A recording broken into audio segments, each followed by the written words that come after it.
સુરતમાં ચોમાસું શરૂ થયાને મહિનો થયો છે અને કિચડ, દૂષિત પાણી તથા વાસી ખોરાકના કારણે ઝાડા ઉલટીના કેસમાં વધારો થયો છે. સિવિલ અને સ્મીમેર હોસ્પિટલમાં રોજ દર્દીઓની લાંબી લાઈન જોવા મળે છે.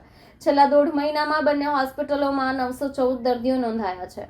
ચોમાસું શરૂ થયાને માંડ મહિનો થયો છે. ત્યાં કિચડ, દૂષિત પાણી તથા વાસી ખોરાકને કારણે ઝાડા ઉલટીના વાવર વધ્યા છે. હાલમાં સિવિલ તથા સ્મીમેરમાં રોજ દર્દીઓની લાઈન લાગી રહી છે. બંને સરકારી હોસ્પિટલમાં છેલ્લા 1.5 મહિનામાં 914 દર્દી નોંધાઈ ચૂક્યા છે. પાંડેસરા, ગોડાદરા, ડિંડોલી, ભેસ્તાન અને પુણા ગામમાં પેટ સંબંધિત રોગોના સૌથી વધુ કેસ જોવા મળી રહ્યા છે, જેમાં નાના બાળકો અને વૃદ્ધોનું પ્રમાણ વધુ છે. જૂન-જુલાઈમાં સિવિલમાં 675 દર્દી, જ્યારે સ્મીમેરમાં એપ્રિલથી જુલાઈ વચ્ચે ડાયેરિયાના 674 કેસ તથા જૂન-જુલાઈમાં 239 કેસ નોંધાયા છે. મારું નામ ડૉક્ટર જિગીશા પાટડિયા છે. નવી સિવિલ હોસ્પિટલ સુરત ખાતે બાળરોગ વિભાગમાં પ્રોફેસર તરીકે ફરજ બજાવું છું. સુરતમાં હાલ જોવા મળેલો વાતાવરણનો પલટો, પાણીજન્ય રોગો અને મચ્છરજન્ય રોગોને લીધે સારવાર માટે દર્દીઓ હોસ્પિટલ તરફ આવી રહ્યા છે. જેમાં લગભગ જે અમારા ટોટલ જે દર્દીઓ આવે છે મેડિસિન અને પીડિયાટ્રિક વિભાગમાં, એમાં લગભગ 50% જેવા દર્દીઓ નવા હોય છે. અને એ દર્દીઓમાં મુખ્યત્વે વાતાવરણમાં ફેરફારને લીધે વાયરલ ફીવર, પાણીજન્ય રોગોમાં ઝાડા ઉલટી અને ટાઇફોઇડ અને મચ્છરજન્ય રોગોમાં ડેન્ગ્યુ અને મલેરિયા જોવા મળતો હોય છે.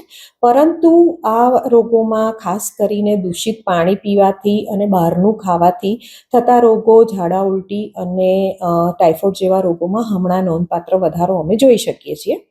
આપ સૌને મારી નમ્ર અપીલ છે, પહેલું સુખ તે જાતે ન રહ્યા.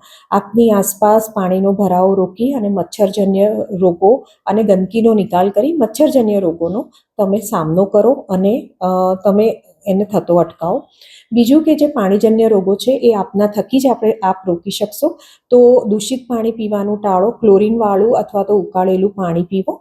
એની સાથે સાથે તમે બહારનો ઉઘાડો, દૂષિત અથવા તો માખીઓ બેઠેલો કે પ્રિઝર્વ કરેલો ખોરાક ટાળો, જેને લઈને પાણીજન્ય રોગો કે ખોરાકથી થતા રોગોને અટકાવી શકાય.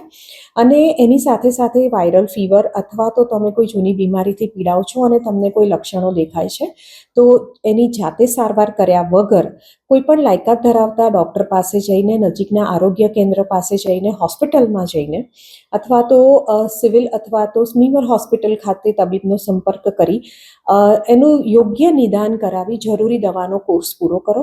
જો આપને એમાં કોઈ ગંભીર લક્ષણ દેખાય છે અને ડૉક્ટર આપને દાખલ થવાની સલાહ આપે છે, તો એને અનુસરી ડૉક્ટરની દવાથી આપ એને પૂરી કરી અને સ્વસ્થ રહો અને તમે તમારી જ હેલ્થનું જાતે ધ્યાન રાખો.